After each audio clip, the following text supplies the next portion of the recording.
কালমাটি গ্রামের গাছের পাতাও নড়তেছিল না, চারিদিকে ছিল প্রচন্ড গরম আর মৃত্যুপুরীর মতো নিস্তব্ধতা। কিন্তু সবচেয়ে অদ্ভুত ব্যাপার ছিল গ্রামের ক্ষেতে পোতা সেই কাঠের পুতুলটি প্রতি রাতে নিজে থেকেই এক পা করে এগিয়ে আসতেছিল। এই কারণে গ্রামের মানুষের মধ্যে এমন আতঙ্ক ছিল যে সন্ধ্যা নামলে সবাই ঘরের দরজা বন্ধ করে ফেলতো, কারণ কেউ জানতো না যে সেই পুতুলটি সেখানে কে পুঁতেছিল। কিন্তু সবাই বলে যে এক রাতে হঠাৎ করে সেটি মাটি ফুঁড়ে বেরিয়ে এসেছিল। কিন্তু এক রাতে গ্রামের সেই নিস্তব্ধতা চিরে একটি মর্মান্তিক চিৎকার ভেসে এলো। সকালে এক মহিলার লাশ তার বাড়ির বাইরে পাওয়া গেল। তার শরীর একেবারে নীল হয়ে গিয়েছিল, যেন কেউ তার শরীরের সমস্ত রক্ত চুষে নিয়েছিল। সেই দিন থেকে রাত হতেই গ্রামের কুকুরের কান্নার শব্দ শোনা যেতে লাগলো। ভয়ে মানুষ সারা রাত ঘুমাতে পারতো না, কারণ প্রতি রাতে তাদের বন্ধ দরজার বাইরে এক অদ্ভুত শব্দ শোনা যেত। মানুষ তাদের সন্তানকে বুকে চেপে ধরে অন্ধকারে থরথর করে কাঁপতো। তবুও প্রতিদিন সকালে কারো না কারো লাশ মিলতো এবং তাদের মুখে স্পষ্ট আতঙ্কের ছাপ থাকতো। গ্রামের মানুষের সেই ভয় এখন চরম আতঙ্কে পরিণত হয়েছিল। মনে হচ্ছিল পরের বার যার পালা সে যে কোনো কেউ হতে পারে। তার আগে গাইস, আমাকে একজন পাবজি প্লেয়ার চ্যালেঞ্জ দিয়ে বলেছে ফ্রি ফায়ার থেকে নাকি পাবজির দর্শক অনেক বেশি বেড়ে গেছে। আজকে আমি এটাই প্রমাণ করব, আর তোমাদের বেশি কিছু করতে হবে না। তুমি যদি একজন ফ্রি ফায়ার প্লেয়ার হয়ে থাকো এবং ফ্রি ফায়ারকে মন থেকে ভালোবাসো, তাহলে ভিডিওতে লাইক করে চ্যানেলটিকে সাবস্ক্রাইব করে দাও। আর যদি পাবজিকে ভালোবাসো, তাহলে কমেন্ট সেকশনে কালো হার্ট দাও এবং ফ্রি ফায়ারকে ভালোবাসলে কমেন্ট সেকশনে লাল হার্ট দাও। আজকে আমি দেখবো কার দর্শক বেশি। অবশেষে একদিন সবাই মিলে সরপঞ্চের কাছে গিয়ে কাকতি মিনতি করলো এটা কিভাবে বন্ধ করা যায়। গ্রামের মানুষের আতঙ্ক দেখে সরপঞ্চ শেষ পর্যন্ত রাতে এক তান্ত্রিক ডাকলেন। তান্ত্রিক গ্রামে পা রাখা মাত্রই অনুভব করলেন যেন কেউ সেখানকার বাতাস থেকে জীবনটাই শুষে নিয়েছে। তিনি চোখ বন্ধ করে দেখতে পেলেন কিছুদিন আগে চাঁদনি নামের এক মেয়ে তার অসুস্থ মায়ের জন্য রাতের অন্ধকারে পাশের গ্রাম থেকে বৈদ্য ডাকতে যাইতেছিলেন। কিন্তু কিছুটা দূরে যেতেই তার সামনে সরপঞ্চের ছেলে আসে এবং তার উপর অত্যাচার করে।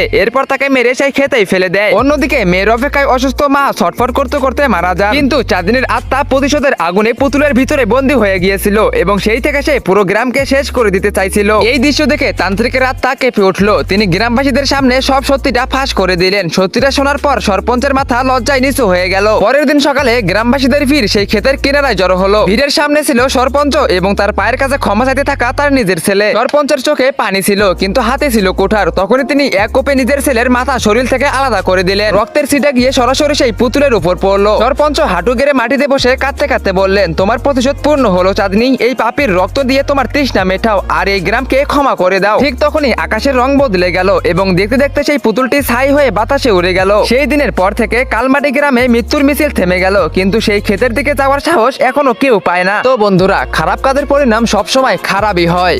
কালমাটি গ্রামের গাছের পাতাও নড়তেছিল না, চারিদিকে ছিল প্রচন্ড গরম আর মৃত্যুপুরীর মতো নিস্তব্ধতা। কিন্তু সবচেয়ে অদ্ভুত ব্যাপার ছিল গ্রামের ক্ষেতে পোতা সেই কাঠের পুতুলটি প্রতি রাতে নিজে থেকেই এক পা করে এগিয়ে আসতেছিল। এই কারণে গ্রামের মানুষের মধ্যে এমন আতঙ্ক ছিল যে সন্ধ্যা নামলে সবাই ঘরের দরজা বন্ধ করে ফেলতো, কারণ কেউ জানতো না যে সেই পুতুলটি সেখানে কে পুঁতেছিল। কিন্তু সবাই বলে যে এক রাতে